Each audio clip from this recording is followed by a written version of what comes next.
నాగుల చవితి నాడు అందరూ పాము పుట్టలో పాలు పోసి నాగదేవతను కొలుస్తుండగా అందుకు భిన్నంగా ఆ ప్రాంతంలో మాత్రం తేళ్ల విగ్రహాలను పూజిస్తున్నారు.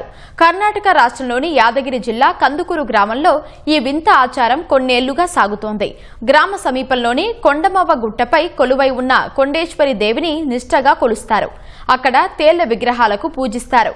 గుట్టపై ఏ రాయి తీసినా అక్కడ తేళ్లు కనిపిస్తుండగా వాటిని భక్తులు శరీరంపై ఎక్కించుకుని ఆరాధిస్తారు. చిన్న పెద్ద ఎలాంటి భయం లేకుండా తేళ్లను శరీరంపై పాకించుకుంటారు. అవి కుట్టినా అమ్మవారి విగ్రహం దగ్గర బండారం అంటిస్తే ఎలాంటి అపాయం కలగదని భక్తులు విశ్వసిస్తున్నారు. అనాదిగా వస్తున్న ఆచారాన్ని ఏటా నాగుల పంచమి నాడు ఆచరిస్తున్నారు. కర్ణాటకతో పాటు తెలంగాణ, మహారాష్ట్ర నుంచి భక్తజనం ఇక్కడికి భారీగా తరలివస్తారు. పాములు మామూలు రోజుల్లో ఈ తేళ్లు కాటేస్తే విషయం పాకుతుందని, నాగుల పంచమి నాడు కుట్టినా ఏం జరగదని ధీమాగా చెబుతున్నారు. భక్తుల రద్దీ దృష్ట్యా కర్ణాటక పోలీసులు భారీ బందోబస్తు కల్పించారు. భక్తుల విశ్వాసం దృష్ట్యా ప్రతి సంవత్సరం భక్తుల సంఖ్య అంతకంతకు పెరుగుతోంది.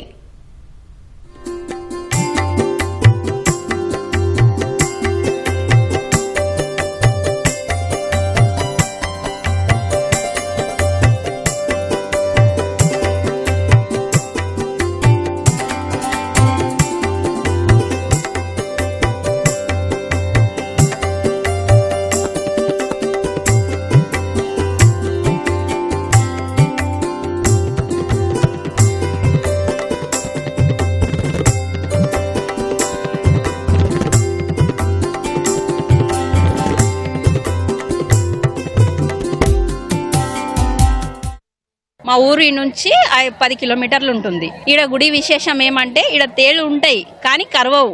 కానీ ఇది ఎప్పటికీ ఉండదు, ఓన్లీ ఈ రోజు ఒకటే ఉంటుంది స్పెషల్.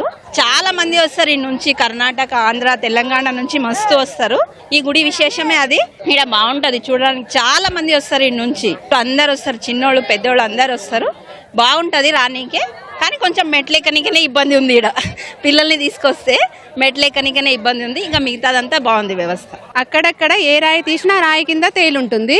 ఆ తేలు పట్టుకున్న మొహం పైన వేసుకున్న, చేతి పైన వేసుకున్నా కరవట్లేదు. అదే మళ్ళీ రేపు అలా చూసినా కరుస్తూ ఉంటా. అది ఈ రోజు ప్రత్యేకత. ఇక్కడ శ్రావణ సోమవారం రోజు మొదటి సోమవారం ఇక్కడ ప్రత్యేకత ఉంటుంది. బాగుంది అనమాట. ఇక్కడ మొత్తము తేలు కానీ ఆవులు కానీ పట్టుకోవచ్చు. ఏం దాన్ని కొరకవు, ఏం చేయవు. అమ్మవారి జాతర ఉంది కాబట్టి అంతా బాగుంది. అంతా చూసినకి వచ్చిన మంది పబ్లిక్ అయితే ఫుల్ చాలా మంది వచ్చినారు. ఇక్కడ మొత్తం ప్లేస్ మాత్రం బాగుంది. ఇక్కడ